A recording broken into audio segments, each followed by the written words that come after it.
रौनक और अपनी दुश्मन बहन नताशा से ये वादा तो कर दिया था कि आज वो बर्बाद ही सही, लेकिन वो उनकी जिंदगी में लौटेगी जरूर।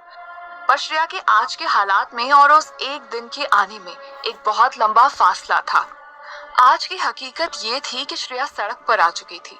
ना उसके सर पर छत थी और ना ही इस शहर में अब उसका कोई अपना था, और उस पर चरित्रहीन होने का एक ऐसा इल्जाम लग चुका था कि अब वो जिसकी भी नजर में आती उसे या तो हवस की नजर से देखता या फिर घिन महसूस करके अपना मुंह फेर लेता।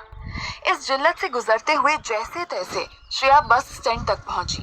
लेडीज बाथरूम में जाकर उस बदनाम शादी के जोड़े को उतार कर उसने सलवार कुर्ता पहना, दुपट्टे से अपना सर ढका ताकि लोग उसका बदनाम चेहरा ना देख सके, और फिर उसने उस इंसान को फोन किया जो इस दुनिया में श्रेया का आखिरी सहारा था। श्रेया ने इस इंसान को सालों से फोन नहीं किया था, मिलना भी नहीं हुआ था, पर अब यही उसकी आखिरी उम्मीद थी। श्रेया ने घबराई हुई उंगलियों से वो नंबर दबाया और कुछ देर बाद एक सख्त तेज आवाज से फोन उठा। ये आवाज श्रेया की मासी रणविता की थी। इससे पहले कि श्रेया कुछ कहती, रणविता मासी ने उससे कहा, श्रेया, कुछ कहने की जरूरत नहीं है, मुझे और पूरी दुनिया को पता है कि वहाँ क्या हुआ है। सामान लो और यहाँ मेरे पास शिमला आ जाओ, मैं रात के खाने पर तुम्हारा इंतजार करूंगी। ये सुन के श्रेया ने हैरान होते हुए कहा, मासी आप सच कह रही हैं? इस पर रणविता ने जवाब दिया, अपनी स्वर्गवासी बहन की इकलौती औलाद को मैं जमाने की ठोकरें खाने के लिए नहीं छोड़ सकती। श्रेया, घर आ जाओ बेटी, तुम्हारे बाप के घर में तुम्हारे लिए जगह हो ना हो, तुम्हारी रणविता मासी के घर में है, आ जाओ। ये सुनकर श्रेया की आंखें और दिल भर आए और उसके भरे हुए गले में उसकी मासी के लिए बस थैंक यू निकला। श्रेया ने टिकट ली और अपना सामान लेकर शिमला की बस में बैठ गई। जैसे जैसे बस चंडीगढ़ से निकलने लगी, श्रेया को महसूस होने लगा कि जिस कमजोर और बर्बाद श्रेया को इस शहर में छोड़कर जा रही है वो अब वो उससे कभी नहीं मिलेगी, और इस नई श्रेया पर अब वो कोई जुल्म नहीं कर सकती, उसके साथ कोई नाइंसाफी नहीं कर सकती, और श्रेया अब कभी किसी से दया की भीख नहीं मांगेगी।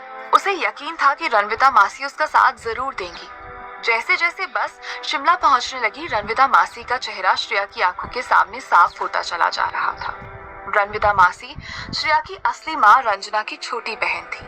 रंजना के गुजरने के बाद रणविता काफी साल तक श्रेया से मिलने मल्होत्रा कोठी आती रही, पर रणविता की अपने जीजा यानी कि श्रेया के पिता जगदीप मल्होत्रा से कभी कुछ खास बनी ही नहीं।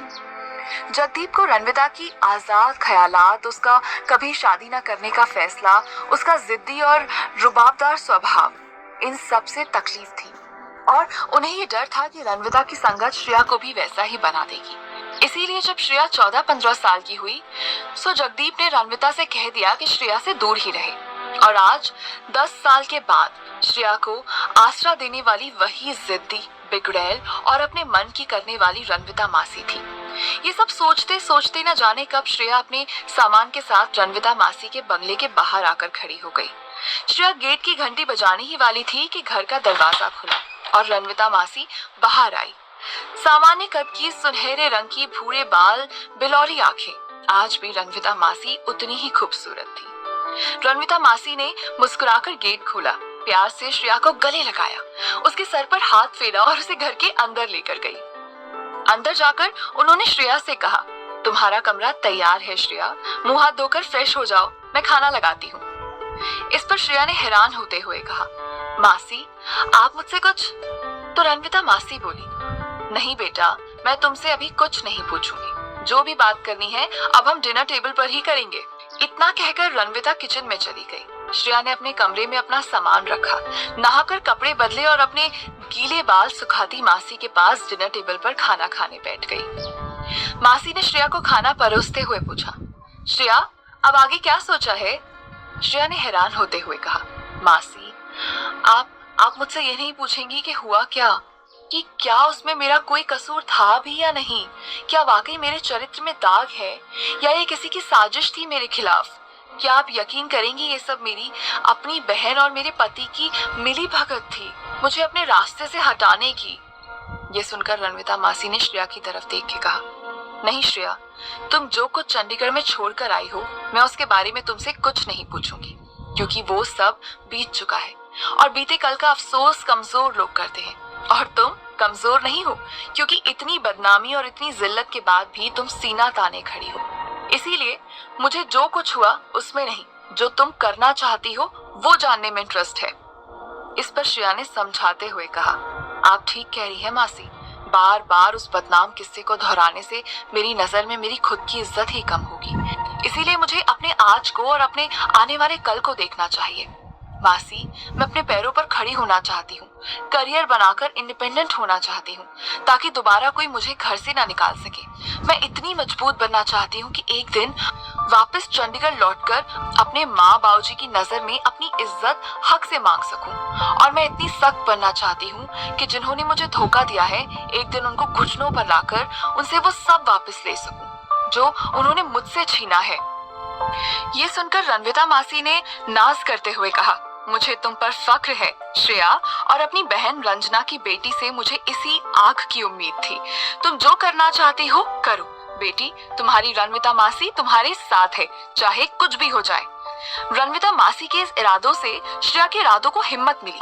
उसने कुछ ही दिनों में न सिर्फ इंटीरियर डिजाइनिंग का कोर्स दोबारा शुरू कर दिया, बल्कि रणविता मासी की जान पहचान से श्रेया को शिमला के बड़े बड़े इंटीरियर डिजाइनर्स के साथ काम करने का मौका मिला।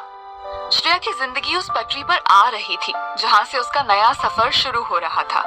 पर 2 महीने बाद कुछ ऐसा हुआ जो श्रेया की जिंदगी को हमेशा के लिए एक नया मोड़ देने वाला था। श्रेया को एहसास हुआ कि वो माँ बनने वाली है। उसकी कोख में उस आदमी का अंश पल रहा है जिसने न सिर्फ उस एक रात में उसकी जिंदगी बर्बाद की थी, बल्कि जिसे श्रेया जानती तक नहीं थी। ये जानने के बाद रणविता मासी ने परेशान होकर श्रेया से पूछा, श्रेया, इस बच्चे को लेकर तुम जो भी फैसला करोगी मुझे मंजूर होगा। अगर तुम इसे गिराना चाहती हो तो भी ठीक है, और अगर तुम इसे जन्म देना चाहती हो तो भी ठीक है। लोग क्या कहेंगे इसकी फिक्र करने की जरूरत नहीं है। मैंने शिमला में सबको यही बताया है कि तुम तलाकशुदा हो और तुम्हारे पति ने किसी दूसरी लड़की के लिए तुम्हें शादी के कुछ ही महीनों बाद छोड़ दिया था। इसीलिए तुम जो फैसला लोगी दिल से लेना, दुनिया के डर या दिमाग के फितूर से नहीं। इस पर श्रेया ने घबराते हुए जवाब दिया, मुझे सोचने के लिए थोड़ा वक्त चाहिए मासी। और श्रेया ने बहुत सोचा, अबॉर्शन के लिए हॉस्पिटल की दहलीज तक गई, पर वो चाह कर भी उस बच्चे को अबॉर्ट नहीं करवा सकी। श्रेया को इस ख्याल ने गिरफ्त में कर लिया था कि वो सब कुछ तो खो चुकी है, एक ही बच्चा ही तो है जो रणविता मासी के अलावा उसका अपना हो सकता है, और फिर इसकी तो कोई गलती भी नहीं है, और इसे किस बात की सजा मिले। फैसला मुश्किल था। मुमकिन था कि ये बच्चा इस दुनिया में आने के बाद हर पल श्रेया को उसकी बर्बादी की रात याद दिलाए, पर श्रेया की ममता उसके इस डर से जीत गई थी। श्रेया ने रणविता मासी से कहा कि वो इस बच्चे को इस दुनिया में लेकर आएगी। महीने गुजर गए और शिमला में सबने मान लिया था कि ये बच्चा श्रेया के बेवफा पति की निशानी है। इसी बीच श्रेया ने चंडीगढ़ में रौनक के तैयार किए हुए तलाक के कागजात मंगवाकर साइन करके वापस भी भिजवा दिए थे। जैसे जैसे श्रेया अपने बच्चे को जन्म देने की घड़ी के करीब आ रही थी, वैसे वैसे चंडीगढ़ में उसके परिवार में भी बहुत कुछ बदल रहा था। नताशा और रौनक ने मिलकर जगदीप मल्होत्रा के हाथ से करीब करीब बिजनेस का सारा कंट्रोल ले लिया था। दोनों ने मिलकर अपने परिवार को यकीन दिला दिया था कि श्रेया की बेवफाई की वजह से नताशा रौनक का सहारा बनी है। श्रेया की सगी से भी ज्यादा अपनी सौतेली माँ दिन रात श्रेया को याद करती और रोती रहती, और नताशा को ये एहसास दिलाती रहती कि इस माँ के दिल में श्रेया की जगह कोई नहीं ले सकता था। 9 महीने पूरे हुए और श्रेया ने एक बेटे को जन्म दिया। उसका नाम रखा वंश। वंश का मासूम चेहरा देखते ही श्रेया ये भूल गई थी कि उसकी पैदाइश किन हालातों और किन अनजान आदमी की वजह से हुई है। वंश श्रेया और रणविता मासी के जीवन की धुरी बन गया था, और इस तरह 4 साल गुजर गए। इन 4 सालों में श्रेया एक अच्छी माँ साबित होने के साथ साथ कामयाबी की सीढ़ियां भी चढ़ती चली गई। हिमाचल के जाने माने इंटीरियर डिजाइनर्स में उसकी गिनती होने लगी। उसे अलग अलग शहरों और देशों में घर, होटल, ऑफिस सेटअप करने के लिए ऑफर्स आने लगे। अब श्रेया का वो कद, वो रुतबा भी हो चला था जिस पर उंगली उठाने से पहले सामने वाला 10 बार सोचता। एक लंबे अरसे के बाद श्रेया की जिंदगी संवर रही थी। एक चांद सा प्यारा बेटा, एक जान छिड़कने वाली मासी, उन तीनों का वो सुखी संसार और एक इज्जतदार जिंदगी। पर इन सब में श्रेया अपना मकसद नहीं भूली थी। आज भी उसे अपनी इज्जत वापस चाहिए थी, उसे इंसाफ चाहिए था, उसे बदला चाहिए था। और वो दिन भी आया जब किस्मत ने उसे एक मौका सामने से दिया। एक सोमवार की सुबह वंश को प्ले स्कूल छोड़कर श्रेया करीब 10 बजे अपने ऑफिस पहुंची ही थी कि उसकी सेक्रेटरी मोना ने उसे उसकी सुबह की कॉफी देते हुए कहा, मैम, कल रात ही हमारी कंपनी के लिए एक एजेंसी से बहुत बड़े असाइनमेंट का ऑफर आया है। कोई 8 एकड़ में बना बंगला है जिसका इंटीरियर डिजाइन करना है। आपका सेलफोन रात को 9 बजे के बाद बंद हो जाता है, इसीलिए उन्होंने ऑफिस के लैंडलाइन पर फोन किया था। हम लोग देर रात तक काम कर रहे थे, इसीलिए कॉल ले लिया हमने। ये सुनकर श्रेया ने खुश होते हुए कहा, वाह, 8 एकड़ में बने घर का इंटीरियर डिजाइन, ये तो बहुत बड़ा प्रोजेक्ट होगा। Mona, great news. क्या नाम है एजेंसी का और क्लाइंट कौन है?